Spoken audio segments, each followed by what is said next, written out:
Yes, just recently I've seen a few patients who has been seeing other professionals on a high level that has done surprisingly shallow workup on the patient, and some patient that hasn't been properly diagnosed. And I don't think that was not very common a few years ago, but it seems like in some areas of healthcare people are under stress because of profitability. Like they need to see a lot of patients to make their business profitable, because the pay that those private medical companies get from the region for taking care of patients has been standing still for many years.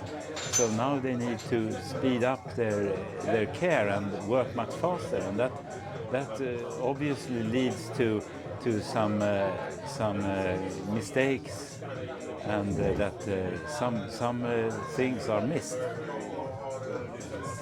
And I like the way I work now. I can spend all the time I want with my patients, and I can go through them very thoroughly, and sometimes I can understand and see things that others haven't thought of.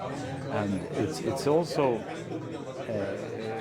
when you have a patient who has had an MRI, and if you look at the pictures, even though the pictures that are accessible for me are not actually all the data that is taken from the MRI, but even though with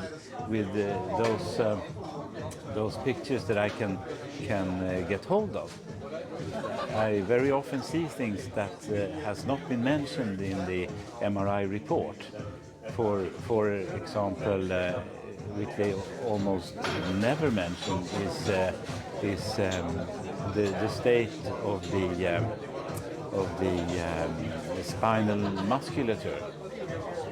It's very often you can see fat degeneration in the musculature that hasn't been mentioned on the MRI, and sometimes that can be the prime cause of the patient's pain, which is not even mentioned because they consider that just a variation of normal.